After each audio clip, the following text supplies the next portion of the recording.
Станіслав Лем – один із найвідоміших у світі львів'ян.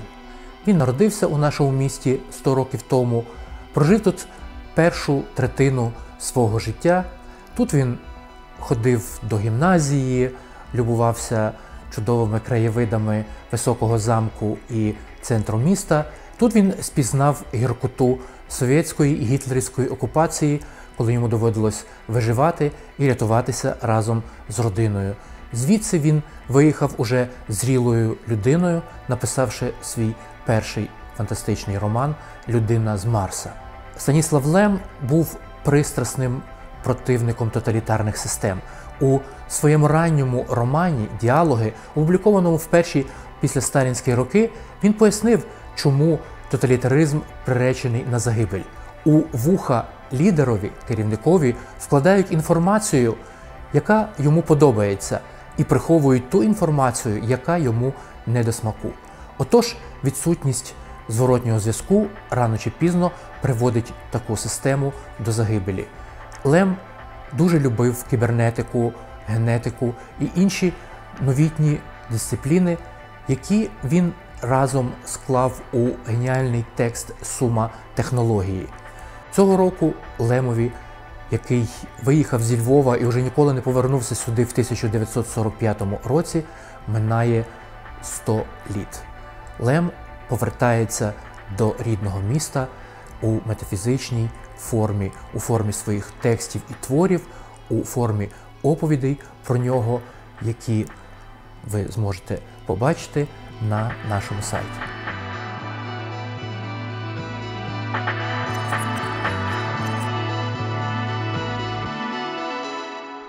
Станіслав Герман Лем народився 12 вересня 1921 року у Львові, у родинному будинку на вулиці Броєровській, 4. Зараз ця вулиця носить ім'я видатного українського письменника, професора Краківського Ягеллонського університету Богдана Лепкого. Звичайно, у Лема, як і у кожної людини, були тато з мамою, була якась ідентичність, яка мінялася упродовж життя. Базова його ідентичність – єврейська. Він народився у асимільованій єврейській родині. Батько Станіслава Лема був лікарем-оторинолингологом. Він народився у 1879 році. Самуїл Лем відтак мав 42 роки, коли на світ прийшов його перший єдиний син Станіслав. Перше ім'я Станіслав йому дали польське, друге ім'я Герман йому дали в пам'ять дідуся, який помер, власне, того самого 1921 року. Самуїл Лем при народженні мав дещо інше прізвище. Воно мало 4 літери – Л, Е, H і М. Читається воно все одно Лем і означає в німецькій мові глина. Але на початку ХХ століття у різних займанщинах, розділеної тоді на 3 частини Польщі, відбувалися дуже цікаві, бурхливі процеси. Поляки протистояли германізації. І чимало тих, хто співчували їхній боротьбі, їхньому протистоянню втраті національної ідентичності, міняли свої прізвища, імена. Отож, Самуїл Лем дещо змінив своє прізвище. Воно почало складатися лише з 3 літер – Л, Е, М. 3 латинські літери. Читаються вони так само, як і раніше, Лем, але означають уже щось зовсім інакше. Це польське слово, яке означає «але». І таким чином Самуїл Лем наче увійшов символічно у склад польської спільноти. Він навчався у гімназії номер 4, яка містилася до Першої світової війни у будиночку на вулиці Професорській. Зараз це частина комплексу будівель політехніки. А відтак вступив до Львівського університету на медичний факультет. Саме так, в ті часи медичний факультет, хоча це була дуже розбудована і велика структура, входив до складу університету. Лем старший став відомим лікарем, оторинолингологом. Спочатку він працював асистентом у університеті, але це давало невеликі гроші, а відтак зайнявся приватною практикою. Коли вже йому було добряче за 30, він познайомився з молодшою від нього на 13 років красунею з Перемишля Сабіною Волнер. Але вона була значно біднішої родини, це був мезальянс, і батьки довго заперечували проти їхнього одруження. У Самуїла Лема було 7 братів і сестер. Одна з сестер, Ганя, вийшла заміж за пана на прізвище Гешелес. І це була дуже впливова і знана у Львові родина.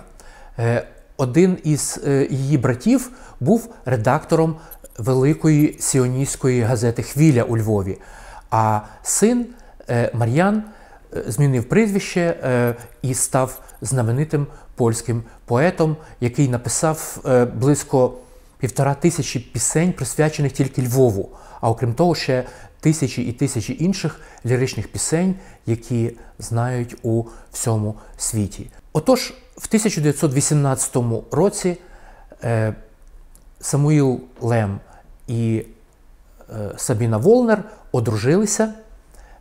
Для того, щоб це трапилося, Самуїлові довелося побувати на Першій світовій війні, де він служив лейтенантом медичної служби, побувати у російському полоні в Туркестані, повернутися через охоплену громадянською війною Росію і Україну до рідного Львова. Але він подолав усі ці перепони для того, щоб таки до Львова повернутися.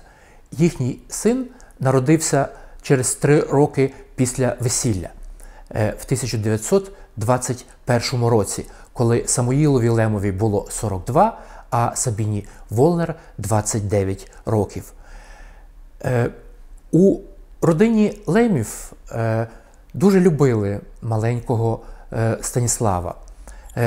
Він був пізньою дитиною, йому дозволяли все, він, що називається, стрибав по голові у батьків. У своїй біографії він смиренно зазначив, що був жахливою, потвореною дитиною.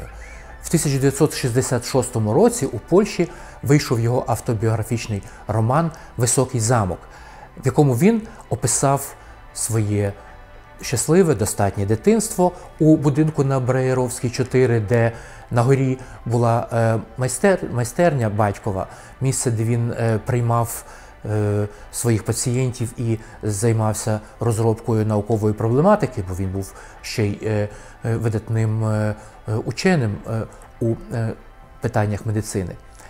А трошки нижче було їхнє помешкання, зовсім внизу жили квартиранти. Будинок спершу їм не належав, але потім вони поступово його викупили, так само, як і інший будинок. З цієї нерухомості вони отримували доходи, за які жили цілком буржуазно і достатньо. Лем спочатку навчався у початковій школі, а відтак почав ходити до другої державної гімназії, яка розташовувалася у будинку, де тепер є школа номер 8. Це дуже цікавий будинок і дуже цікава установа. Від початку 19 століття безперервно там є навчальний заклад, в якому основною навчальною мовою є німецька. Отож, від дитинства Лем дуже добре знав німецьку мову, латинську і грецьку, які вчили в тодішніх класичних гімназіях. Окрім того, в нього була французька гувернантка. До гімназії провадила дорога, яку він дуже поетично описав у «Високому замку». Він виходив з свого будиночка, йшов по вулиці Лепкого, потім звертав у плетиво невеличких вулиць і виходив врешті на площу генерала Григоренка. Я називаю сучасні назви. Відтак ішов вулицею Гнатюка, виходив приблизно до того місця, де зараз стоїть пам'ятник Шевченка, минав, облизуючись, храм усіх тодішніх львівських дітей і підлітків, кіоск з халвою Кавураса, який стояв приблизно там, де зараз майданчик перед віденською кав'ярнею, і йшов до вулиці Руської і врешті доходив до своєї школи. У нього були чудові, яскраві, гарні вчителі, яких він описав, багато родичів. Він добре вчився, мав чудовий інтелект. Під час перевірки IQ у нього було визначено найвищий інтелект у дитини в Південній Польщі. В 1933 році йому подарували друкарську машинку, і відтоді він друкує усі свої тексти, і художні, і навчальні, і всякі інакші, на друкарських машинках різного роду. І навіть в епоху комп'ютерів він не зрадив своєї любові до друкарських машинок. У дитинстві його улюбленим заняттям було бавитися з різними машинами, механізмами, з яких він складав різноманітні системи, записував все це в великий зошит. Він творив фіктивну систему, державу, в якій правив тоталітарний володар, а він усім видавав документи і допомагав людям у цій системі виживати. Все це чудово описано у «Високому замку», у прекрасній поетичній книзі про дитинство і зростання чудового письменника, яку вам дуже рекомендую прочитати. В 1939 році Лем закінчив гімназію, склав вступні екзамени до політехніки, де він все життя мріяв вчитися на інженера, отримав водійські права, щоправда, любительські поки що, а не професійні. Але 1 вересня 1939 року розпочалася війна, яка тотально змінила життя мільйонів людей, в тому числі і родини Лемів.